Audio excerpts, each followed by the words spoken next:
अच्छा नहीं है।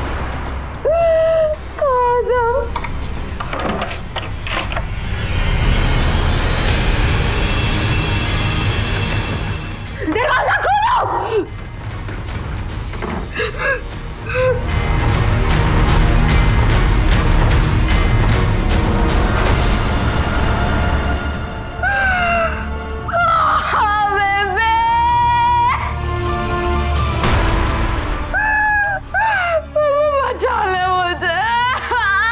सर पर सुहाग की लाल चुन्नी, मांग में लाल सिंदूर और आंखों से खून के आंसू बहाती हुई कौन थी ये लड़की?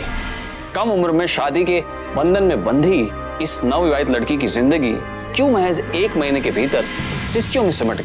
आखिर इस लड़की के साथ 1 महीने पहले ऐसा क्या हुआ था? कौन था वो आदमी जिसके बारे में उसे ऐसा लगता है कि काश वो उनकी जिंदगी में ना आता? आखिर पंजाब के एक छोटे से गांव में रहने वाली इस परिवार के साथ क्या हुआ था 1 महीने पहले? ले, लिख दिया मुंडे का नाम मैंने तेरी हथेली पर, और ऐसे लिखा है कि ढूंढते हुए पसीने ना छूट जाए ना तो मेरा नाम भी कुलविंदर नहीं है। ओ पारो, शक्कर का पानी और नींबू लाई है ना? हाँ बेबी ले आई। तो थोड़ी देर बाद लगा दें और हल्के हाथ से लगाई, कहीं बिगड़ ना जावे। नहीं बिगड़ेगी, और जो बिगड़ गई तो मेरा नाम भी पारो नहीं। चल बदमाश, अपनी बेबी की नकल उतार दी है। अकेले होने के बावजूद भी बड़े अच्छे से संभाला है तेरी कुल ने अपनी बेटी नू। दोनों माँ बेटी कम और सहेलियां ज्यादा लगती है, और तकदीर दुश्मन बन गई है दोनों की। जैसे कल की ही बात हो जब मैंने खुद अपने हाथों से इसके हाथों पर मेहंदी रचा के विदा किया था, और आज तकदीर की मारी मेरी कुड़ी दूसरों के हाथों पर मेहंदी लगा रही है।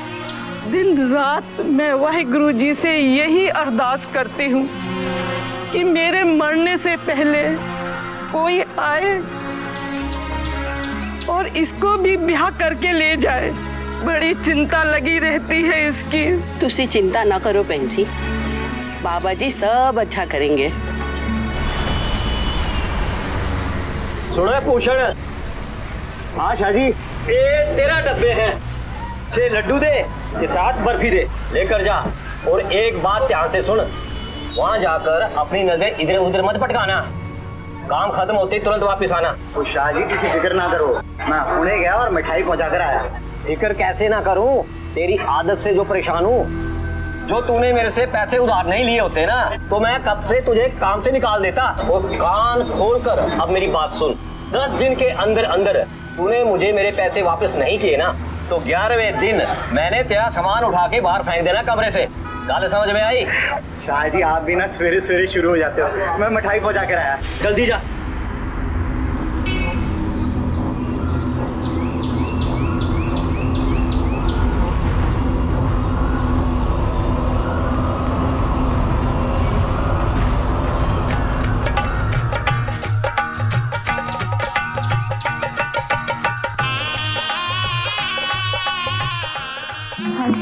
जी मैं शाजी की दुकान से आया हूँ। ये रहे मिठाई के डब्बे और ये रही पर्ची।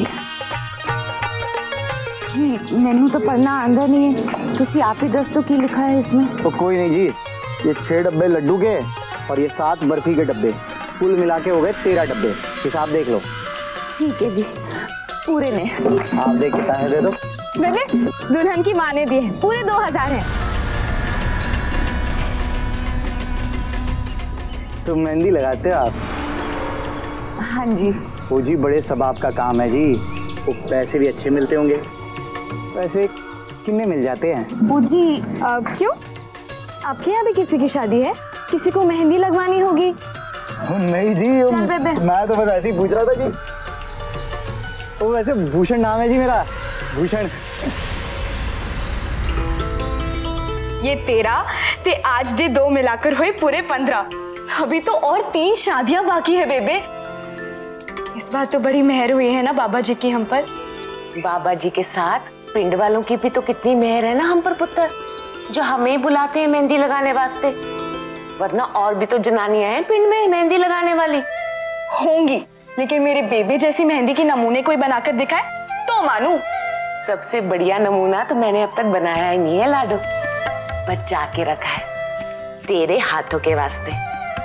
इसीलिए तो ये पैसे भी इकट्ठे कर रहे। बस अब इंतजार है तो उस दिन का जब मैं अपने इन हाथों से तेरे हाथों पे मेहंदी लगाकर तेरा ब्याह कर सकूं। और तू सारी उम्र मायके पर बोझ बनी रहेगी। बेबे बेटा कुछ तो सोच अपने बारे में। आदमी के बिना अकेली जनाने की जिंदगी बड़ी मुश्किल होती है, तू ये सब जानती है ना। इसीलिए मैंने रतन कौर से तेरे लिए रिश्ता ढूंढने की बात की है। तू बीच में कुछ नहीं बोलेगी, समझी?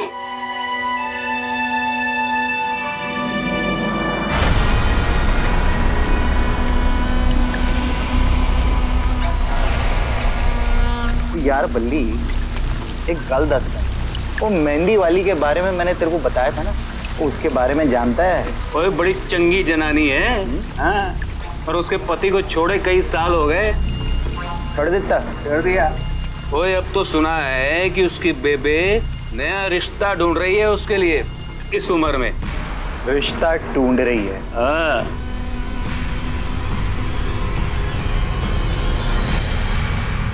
देख लो बीजी, बीए पढ़ा लिखा लड़का है और मेरे ख्याल से इससे अच्छा रिश्ता नहीं मिलेगा। और जो भी पूछना हो पूछ लो। रतन, मेरी कुड़ी दे बारे सब कुछ जानते हुए भी ये यहाँ तक आए हैं, इनसे क्या सवाल पूछना। मुझे ये रिश्ता मंजूर है। बाबा जी इन्हें खूब सारी तरक्की और खुशियां दे। बेटा, आपने जो कुछ पूछना है मेरी बेटी से आप पूछ सकते हैं। नहीं बीजी, मुझे तो कुछ नहीं पूछना है। मैंने तो इन्हें पहली नजर में देखते ही पसंद कर लिया था। बीजी, मैं आपसे वादा करता हूं कि इन्हें हमेशा खुश रखूंगा। अब अगर ये मुझसे कुछ पूछना चाहती हैं तो पूछ सकती हैं। वैसे बताना तो इनको है कि ये मेरे नाल ब्याह करना चाहती हैं या नहीं। कुड़ी शर्मा गई, इसका मतलब हाँ है जी। मुबारक हो बीजी, मुबारक हो। तो भी जीउंदे रहो, सदा खुश रहो। बाबा जी दी मेहर तुम दोनों पर हमेशा बनी रहे। आओ अंदर आओ। बीजी, अब देखिए ना, लड़की शादी होने के बाद विदा होकर अपने पति के घर जाती है और मैं हूं कि यहाँ ससुराल में रहने आ गया। पर करता क्या, घर की मरम्मत कराना भी तो जरूरी था। मेरा वादा है जैसे ही घर की मरम्मत पूरी होगी ना, मैं पहला काम यही करूंगा कि कुलविंदर और पारो को लेकर अपने कार जाऊंगा। कोई गल नहीं पुत्र, ये भी तुम्हारा ही घर है।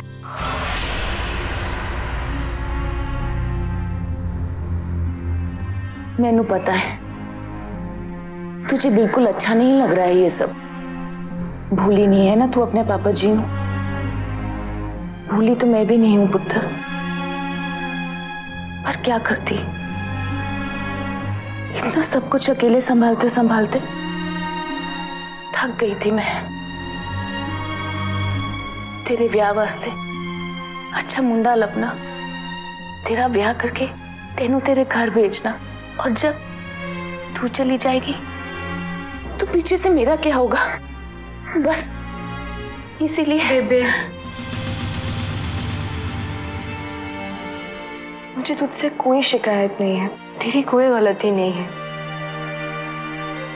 बस मुझे वो आदमी पसंद नहीं। ऐसा लगता है जैसे वो दिख रहे हैं वैसे नहीं है। नहीं पुत्र, ऐसा कुछ नहीं है, वहम है तेरे दिल का। जरा खुद सोच, ऐसा क्या है हमारे पास जिसके लालच में उन्होंने हमसे रिश्ता जोड़ा है? नहीं पुत्र, वो बहुत अच्छे इंसान है, सब ठीक हो जाएगा।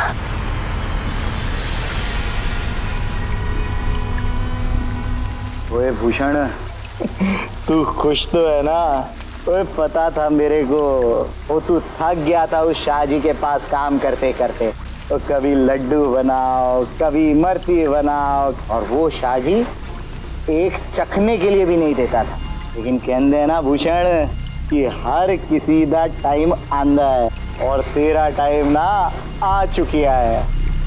और तेरे एक हाथ विच नहीं, ओए दोनों हाथ विच लड्डू है। अब तो वही होना है जो तू चाहेगा। ओए चीयर्स है। और वक्त अपनी रफ्तार से गुजरने लगा। शादी के बाद भी भूषण अपने नए परिवार को अपने घर ले जाने के बजाय कुलविंदर के मायके में ही रहता रहा। शादी से पहले वो हलवाई की दुकान पर काम किया करता था, जिसे अब उसने छोड़ दिया।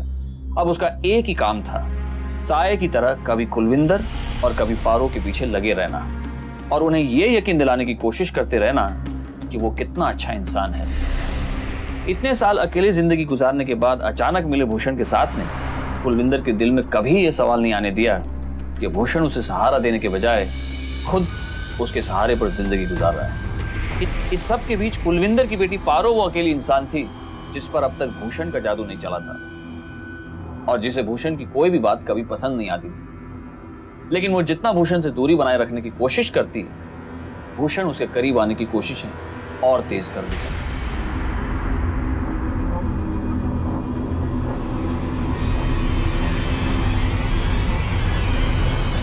पारो किधर है?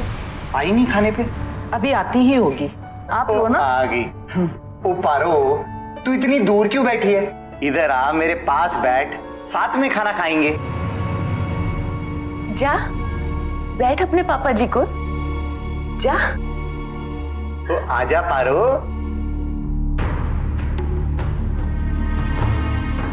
ओ कुल, पारो की प्लेट है तू। हाँ। ओए पारो, पैजा, तो बैठ भी जा। आजा। वो खड़ी रहेगी क्या? खाना ठंडा हो जाएगा, बैठ जा। बैठ भी जा, आजा। हाँ, बड़ी सोहनी है। पहला निवाला तू मेरे हाथ से खाएगी बेटा, है? खा ली।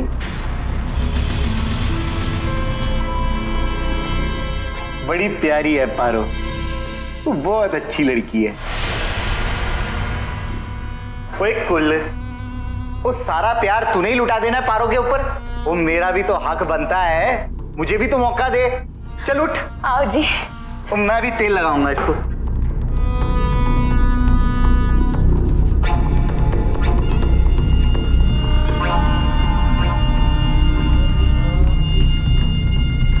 ओए पारो, कैसा लग रहा है? तो अच्छा लग रहा है ना? देखना आज नींद बड़ी प्यारी आनी है तेरे को। आखिर भूषण ऐसा क्यों कर रहा था? कुलविंदर और उसकी मां पर तो उसका जादू चल ही चुका था। दोनों बिना कोई सवाल पूछे उसके मुंह से निकली हर बात को पूरा करने के लिए तैयार रहते थे। फिर अगर पारो उससे दूरी बनाए रखना चाहती थी तो क्या फर्क पड़ता था उसे? आखिर ऐसा कौन सा मकसद था उसका जिसके पूरे होने के लिए उसे पारो की इतनी सख्त जरूरत? और ऐसी कौन सी वजह थी पारो की जो भूषण के इतना कुछ करने के बावजूद भी उसकी बातों पर यकीन नहीं करने देती थी? क्या बात सिर्फ इतनी सी थी कि वो अपने पिता से बहुत प्यार करती थी और उनकी जगह किसी और को नहीं देना चाहती थी? या फिर इसके पीछे कोई और कारण था जिसे वो अभी तक पूरी तरह समझ नहीं पाई थी?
ओए मर गया मैं पहली बार तेरे को देखकर। ओए तेरी अदाओं को देखकर। जब से तुझे देखा है सीने में एक आग सी लगी है।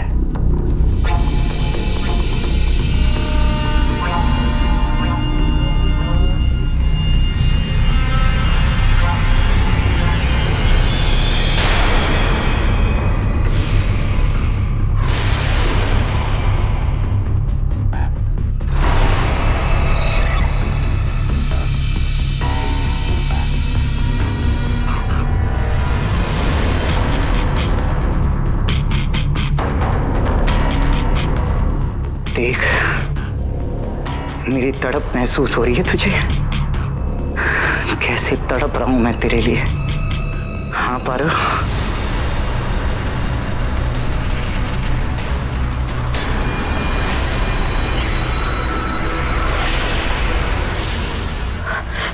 आप यहाँ? कुछ नहीं, मैं तो बस ऐसे ही आ गया था। बुची, मैं तो ਤੁਹਾਨੂੰ कमरे च लभ रही सी।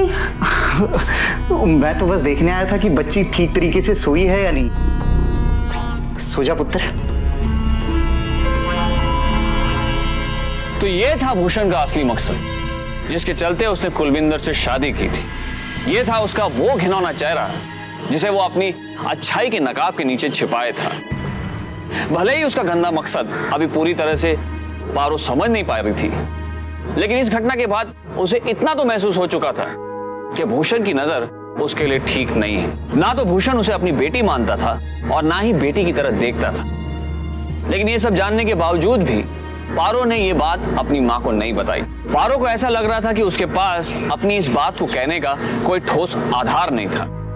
लेकिन उसका ये सोचना गलत था, क्योंकि तर्क संगत बुद्धि के साथ भगवान ने हमें एक और शक्ति दी है, जिसे हम इंट्यूशंस या पूर्व आभास भी कहते हैं। यह हमारे दिल की वो आवाज होती है जो हमें पहले ही सचेत करती है किसी आने वाले खतरे के खिलाफ। और इस तरह के मामलों में हर लड़की को अपने इंट्यूशंस, अपने दिल की आवाज को न सिर्फ सुनना चाहिए, बल्कि बेझिझक घर के बड़ों से अपनी परेशानी को बांटना चाहिए। लेकिन अफसोस, पारो ने ऐसा नहीं किया। और कितनी कोशिश की तूने मुझसे दूर जाने की, लेकिन देख मैंने तुझे पा ही लिया।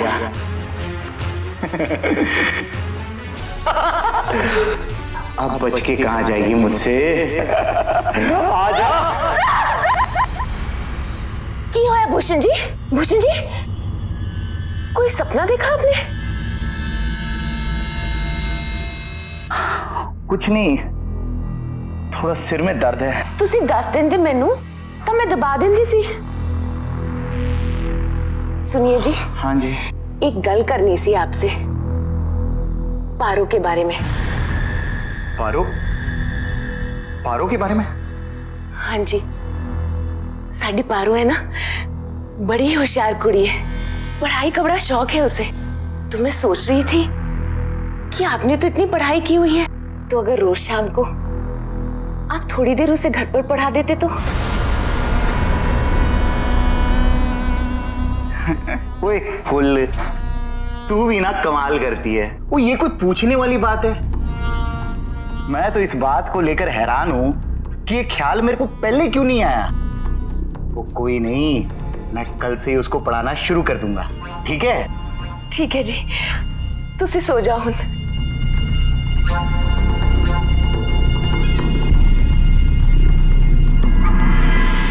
तुहाडा लख लख शुक्रिया बाबा जी, जो आपने भूषण जी जैसे इंसान को मेरी जिंदगी में भेजा।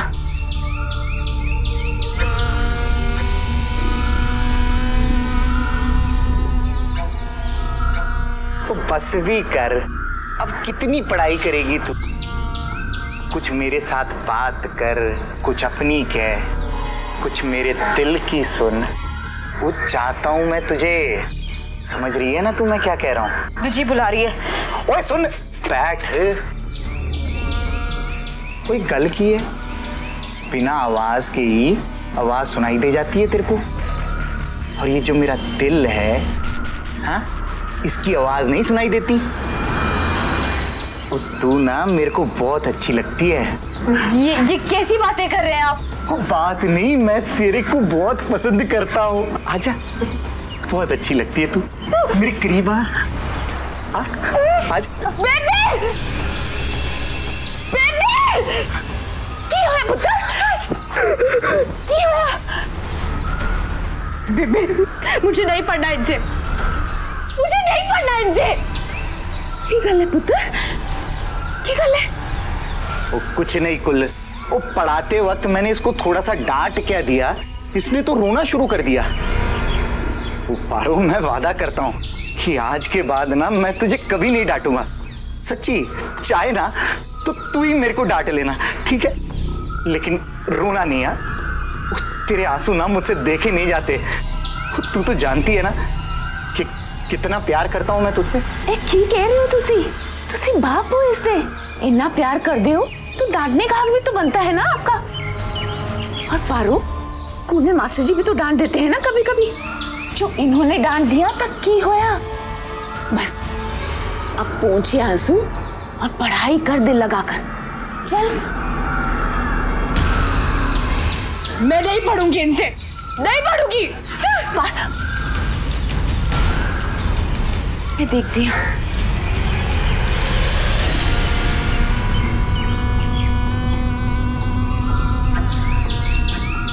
बेबी मुझे वो आदमी बिल्कुल पसंद नहीं है, मुझे नहीं पढ़ना उनसे और ना ही उनसे बात करनी है।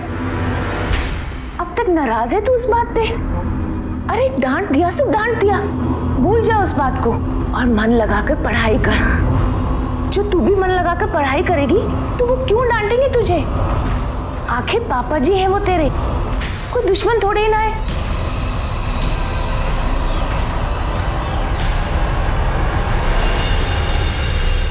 ओए कुल कुल, की होया जी? है देख, पेपर दे विच की आया है। क्या की है? ओए आधार कार्ड, उस सरकार ने आधार कार्ड बनाना शुरू कर दिया है। आने वाले समय में ये सबसे जरूरी कार्ड होगा। आधार कार्ड? वो क्या होता है? तो जिस तरह राशन कार्ड होता है ना, ठीक उसी तरह से ये आधार कार्ड होगा। वो इसमें बंदे की फोटो और उसकी सारी जानकारी लिखी होगी। वो बस यूं समझ ले कि ये उसका पहचान पत्र होगा। इसके बिना कोई भी काम नहीं होगा। अब अपना तो ठीक है, कभी भी बना लेंगे, लेकिन पारो तो अब पढ़ाई कर रही है। उसकी पढ़ाई के लिए ये सबसे जरूरी कार्ड है। के बिना पारो की पढ़ाई नहीं होने वाली। क्या बोलती है जी? तुसी तो इन्ने पढ़े लिखे हो, सब जानते हो। जे ਤੁਹਾਨੂੰ लगता है कि पारो वास्ते एक कार्ड बनाना जरूरी है ते बनवा लेंगे। किथे बनता है जी? की करना होगा? अब इसमें सबसे बड़ी मुश्किल ये है कि बच्चे का कार्ड उसी पिंड के शहर में बनता है जिस पिंड का उसका पिता हो। अब मैं तो हरियाणा से हूँ, तो पारो का कार्ड भी हरियाणा में ही बनेगा। इसलिए पारो को लेकर मुझे हरियाणा जाना पड़ेगा। अब वहाँ ऑफिस के 100 चक्कर काटो, 1000 फॉर्म भरो, बहुत तकलीफें हैं। लेकिन अपनी बच्ची है, अब उसके लिए नहीं करेंगे तो किसके लिए करेंगे? अगर तू कहे तो मैं आज ही पारो को लेकर हरियाणा चले जाता हूँ। क्या कहती है? ठीक है जी, मैं तैयारी करनी है। और पुत्र ध्यान डाल जाए। हाँ जी, सही कहा था भूषण ने। आधार कार्ड बनवाना भारत के हर नागरिक के लिए अनिवार्य है, लेकिन यह कार्ड उस शहर या उस गांव में बनवाना होता है जहां आप रहते हैं, ना कि उस जगह जहां आपके पिता, दादा या परदादा रहा करते थे। और इस कार्ड को बनवाने के लिए किसी भी दफ्तर के कोई चक्कर काटने की जरूरत नहीं है। बस सरकार के निर्धारित किए दफ्तर में जाना होता है। वहां उपस्थित कर्मचारी आपको कार्ड बनाने की प्रक्रिया में आपकी सहायता करते हैं। लेकिन किसी भी इंसान का पढ़ा लिखा ना होना या उसके आसपास हो रही घटनाओं या बदलावों के बारे में जागरूक ना होना, ये वो सबसे बड़ी कमी है जिनका फायदा उठाकर बेईमान किस्म के लोग अपने गलत मकसदों को अंजाम देते हैं। बिल्कुल इसी तरह भूषण ने कुलविंदर के पढ़ी लिखी ना होने और जागरूक ना होने का इस्तेमाल किया, लेकिन वो मकसद क्या था ये भूषण के सिवा और कोई नहीं जानता था।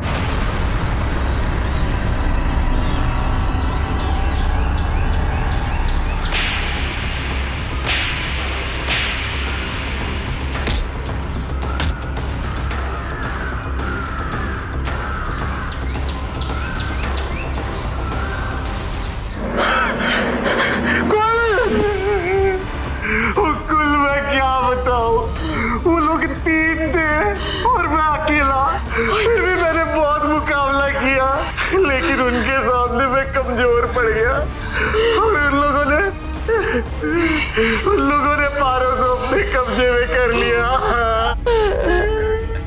पुत्र तू की कह रही है? तेनू मेरी बच्ची चाहिए। कितने मेरी बच्ची? मेरी बच्ची लाके दो। मेरे पारो लाके दो।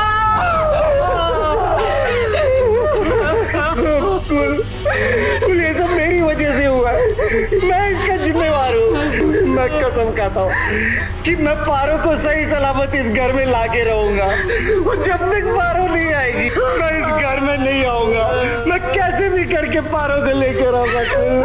कैसे भी करके पारो को लेकर आऊंगा। हमारी बच्ची कहीं नहीं जाएगी। देखो जी, ये घटना हरियाणा में हुई है तो इस पर कार्रवाई भी हरियाणा पुलिस ही कर पाएगी। आप लोगों उत्थे जाके ही रिपोर्ट लिखानी होगी। हाँ, बाकी उन लोगों से मैं कनेक्ट होने की कोशिश करता हूँ, ठीक है? ये पैसे जोड़े थे मैंने, तुसी इन्हां नू रख लो, उसे ढूंढने में काम आएगी। बिल्कुल, तू फिक्र ना करिए, बहुत जल्द हमारी पारो हमको मिल जाएगी। चल मैं चल रहा।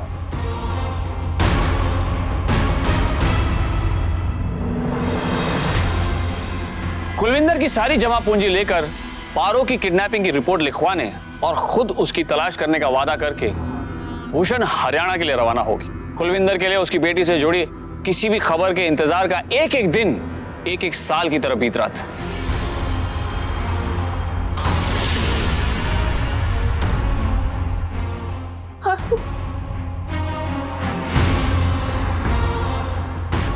कुछ दिनों तक तो भूषण उसे फोन किया करता था, ये बताने के लिए कि किस तरह पारो को ढूंढने के लिए वो जमीन आसमान एक किए हुए है। वो कुलविंदर की हिम्मत बांधता था, उसे यकीन दिलाता था कि चाहे जो हो जाए वो पारो को ढूंढ कर ही रहेगा। लेकिन फिर कुछ दिनों बाद भूषण के फोन आने तक बंद हो गए। उसका मोबाइल स्विच ऑफ हो चुका था, जो फिर कभी ऑन नहीं हुआ। कुलविंदर को समझ में नहीं आ रहा था कि वो करे तो क्या, जाए तो कहां। जिंदगी में कुछ ही बार वो अपने पिंड से बाहर निकली थी, उसे तो भूषण का पता भी नहीं पता था। ऐसे में उसकी मदद के लिए आगे आई रतन कौर, वो महिला जिसने उसका और भूषण का रिश्ता करवाया था। रतन हरियाणा में कई लोगों को जानती थी, इसलिए उसने रतन से विनती की कि वो उसे हरियाणा ले चले ताकि वो अपनी बेटी पारो और अपने पति भूषण को ढूंढ सके। और रतन की मदद से कुलविंदर अपनी बेटी और अपने पति को ढूंढने हरियाणा जा पहुंची। ऐसी जगह जहां ना वो किसी को जानती थी न पहचानती थी। वो अगर कुछ जानती थी तो सिर्फ उस तहसील का नाम जहां भूषण पारो को आधार कार्ड बनवाने उसे लेकर गया था।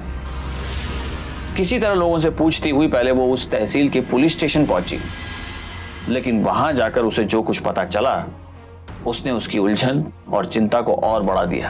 पुलिस ने उसे बताया कि उनके पास पारो नाम की किसी लड़की के अपहरण की कोई रिपोर्ट दर्ज नहीं की गई है और ना ही वो भूषण नाम के किसी आदमी को जानते थे। अब कुलविंदर के पास और कोई रास्ता नहीं बचा था सिवाय इसके कि वो फिर से अपने पिंड लौट जाए और इंतजार करे भूषण के फोन का, क्योंकि अब वही था जो इस उलझी हुई पहेली को सुलझा सकता था। की हो गया फोन नु मरे नु भी अजी खराब होना सी। चाई जी, भूषण काका का फोन आया था दुकान पर, वो बोले कि फिर से फोन करेंगे। भूषण जी का फोन?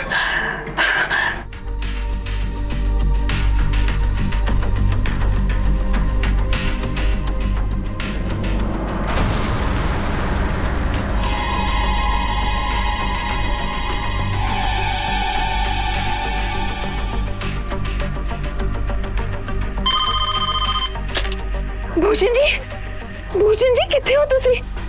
इन्ने दिन हो गए तुसी फोन भी नहीं किया, पारो दी कोई खबर भी नहीं देती। वो हरियाणा में पुलिस वाले कह रहे थे कि कुल मैं रोज सुबह से शाम तक पुलिस स्टेशन में बैठा रहता हूँ। पुलिस अपनी तरफ से पूरी कोशिश कर रही है, बहुत जल्द पारो हमको मिल जाएगी। हेलो हेलो भूषण जी, वो कुछ सुनाई नहीं दे रहा है। हेलो भूषण जी, भूषण जी, पुलिस वाले कुछ और कह रहे हैं और भूषण जी कुछ और। पर भूषण जी झूठ तो नहीं बोल सकते, शायद उन्होंने किसी और थाने में रपट लिखाई होगी। एक बार फिर से फोन मिला दिया।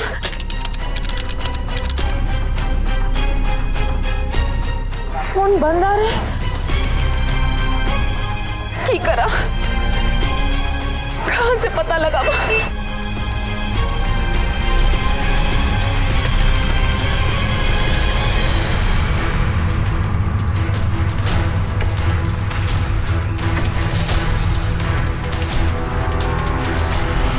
हाँ बीबी, भूषण मेरे ही इत्थे काम करता था, पर मेरे को तो सिर्फ इतना ही पता है कि वो हरियाणा में किसी जगह का रहने वाला है। इससे आगे तो मुझे नहीं पता। मेरी बच्ची की जिंदगी का सवाल है, याद करने की कोशिश कीजिए, शायद कुछ याद आ जाए। हाँ बीबी, मेरा एक नौकर है, उसकी और भूषण की बड़ी अच्छी दोस्ती थी, शायद उससे कुछ पता चल जाए।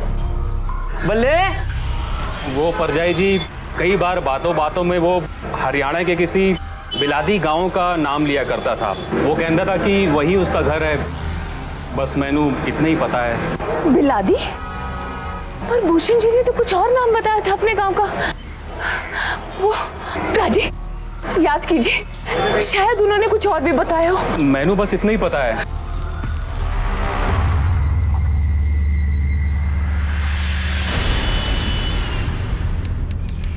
सत श्री अकाल जी। सत श्री अकाल। मेरा नाम कुलविंदर है जी, मैं पंजाब तो आई हूँ भूषण जी से मिलने। यहीं के रहने वाले हैं जी वो। अगर आप उनके घर तक पहुंचा देंगे तो आपकी बड़ी मेहरबानी होगी जी। भूषण? पर वो तो यहाँ है ही नहीं, उसके दर में तो ताला लगा हुआ है। ताला लगा है? कितने गए हैं जी? कहाँ मिलेंगे? पहले तो तू ये बता, तू है कौन और क्यों भूषण के बारे में इतने सारे सवाल कर रही है? मैंने आपको कहा है ना जी, मैं कुलविंदर, भूषण जी की पत्नी। क्यों है जी? आप लोग मुझे ऐसे क्यों देख रहे हो? अरे तू क्यों झूठ बोल रही है? तू भूषण की पत्नी कैसे हो सकती है? अरे कुछ दिन पहले जब भूषण गांव में आया था तो उसकी लुगाई उसके साथ थी। क्या? और जब वो गया था तब भी लुगाई उसके साथ गई। ये क्या कह रहे हैं आप? तने शर्म नहीं आ रही है?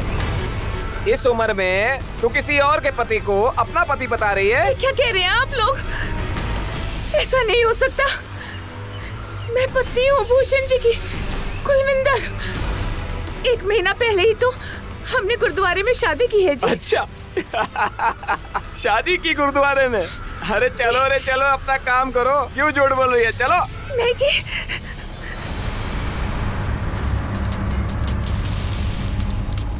मैनू पता है भूषण जी मेरे नाल इन्ना बड़ा झूठ नहीं बोल सकते, नहीं दे सकते वो धोखा मैनू, कदे नहीं।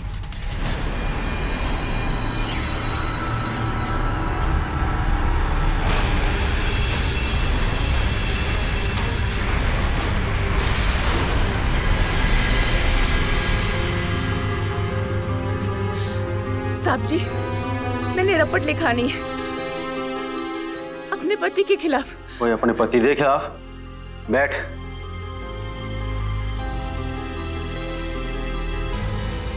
गल की है बीबी, ये मामला क्या है? 1 महीना पहले मेरा ब्याह हुआ था जी भूषण नाम के आदमी के साथ।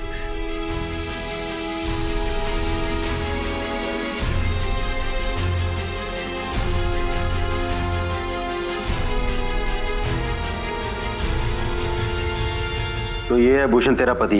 हाँ। पर ये लड़की कौन है इसके साथ? वो ये मेरी कुड़ी है जी, पारो। पर अभी तो तूने बताया इसकी शादी नहीं हुई, पर इस फोटो में तो उसकी मांग में सिंदूर भरा हुआ है। मैंने आपसे सच कहा था जी साहब जी, मेरी बेटी का ब्याह नहीं हुआ है अब तक। और ये सिंदूर कैसे आ गया उसकी मांग में, मैंने नहीं पता।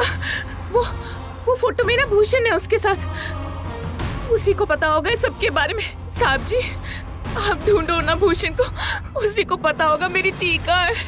बीबी, तेरी बेटी की मांग में सिंदूर भूषण ने भरा है।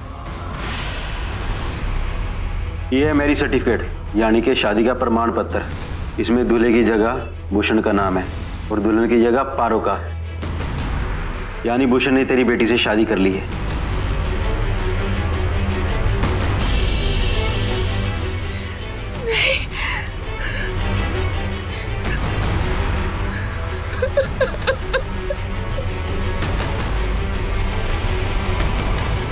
मुझे कोई शिकायत नहीं है।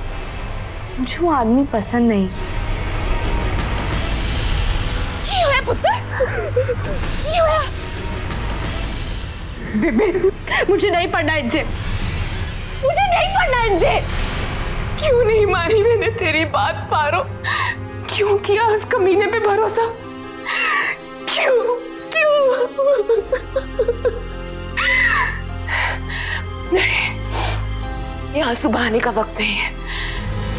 जी उस राक्षस के चुंगल से अपनी पारो को बचाना है। वीर जी मैनू पता है आप उस दिन मुझसे कुछ छुपा रहे थे। दसो की छुपा रही सी तुसी उस दिन? क्या छुपाऊंगा मैं आपसे? मुझ पर रहम नहीं आता तो कम से कम मेरी बेटी पर तो रहम खाइए प्राची। वो उस जलाद के कब्जे में फंसी हुई है। पता नहीं वो क्या कर रहा होगा उसके साथ। आपकी भी तो कोई बहन होगी ना, कोई उसे उठा के ले जाए, जबरदस्ती उसके साथ ब्याह कर ले और बाद में उसके साथ मुंह काला करके। बस परजाई जी बस, मैं अपनी बहन दी सौ खाकर कहता हूँ। मैंने सच में नहीं पता कि वो इस वक्त कहाँ है, लेकिन अपने पिंड से कुछ किलोमीटर दूर जालंधर हाईवे पर एक परमिंदर लॉज है। भूषण अक्सर उत्थे जाया करता था। परमिंदर लॉज?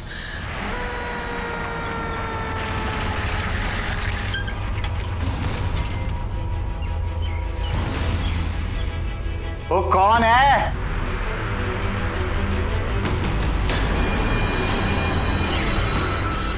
कुलविंदर तू पुलिस से नाल। ओए पारो किथे है? बेबे जालंधर तुम्हें इन्हें बचा ले बेबे। इस आदमी ने मुझे बहुत तंग किया बेबे, मुझे बहुत मारा, कितना गिड़गिड़ाई, जबरदस्ती मेरे भाग में से दूर मार दिया। सब ठीक हो जाएगा पुत्र, सब ठीक हो जाएगा। अरे बोल साले तेरी बेटी लगती थी ना। इंस्पेक्टर साहब और मत मार, मैं सब कुछ सच सच बताता हूँ। जब मैंने पारो को पहली बार देखा था ना, तभी वो मेरे दिल में बस गई थी।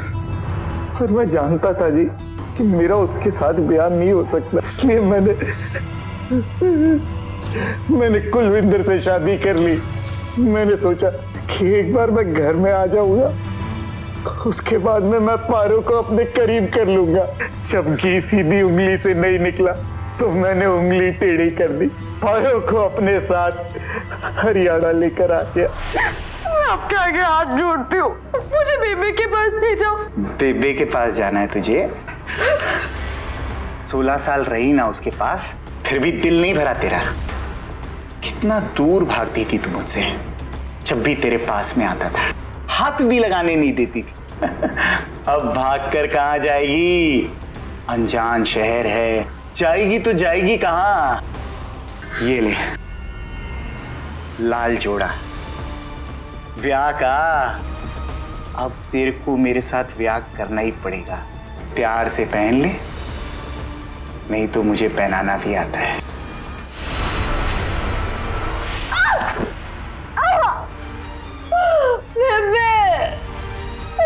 मुझे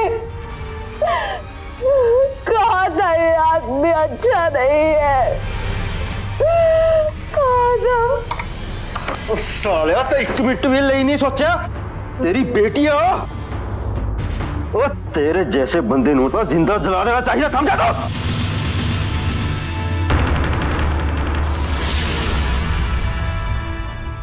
बीबी तू बड़ी बहादुरी दिखाई है, अपनी बच्ची को बचाने के वास्ते क्या क्या नहीं किया। इतनी हिम्मत तो शायद कोई मर्द भी नहीं दिखा सकता था। तूने तो एक मिसाल कायम कर दी, ताकि इन जैसे मर्दों को पता चले कि जनानियों के साथ खिलवाड़ करने का क्या नतीजा होता है।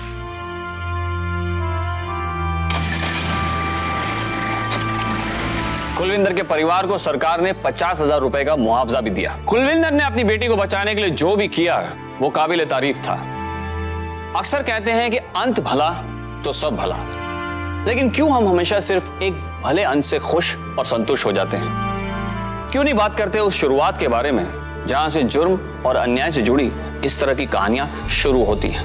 क्यों नहीं सोचते हम उस विज्ञान या उन तथ्यों के बारे में जो इस तरह की कहानी में एक से होते हैं। जब हम बात करते हैं इस तरह की किसी भी परिस्थिति का सामना करने की, तो सिर्फ एक ही ताकत हमारा साथ दे सकती है, हमें जिता सकती है, हमारी रक्षा कर सकती है। वो है हमारे मन की ताकत, हमारा आत्मविश्वास, ज्ञान, हमारे आसपास होने वाली घटनाओं की जानकारी, खुद के प्रति जिम्मेदारी की भावना, दूसरों से ज्यादा खुद पर यकीन करना। ये वो बातें हैं जो हमारे मन की ताकत को, हमारे आत्मविश्वास को बढ़ाती हैं। तो बढ़ाइए अपने मन की ताकत को, अपने आत्मविश्वास को, और चौकन्ने रहिए। तो सावधान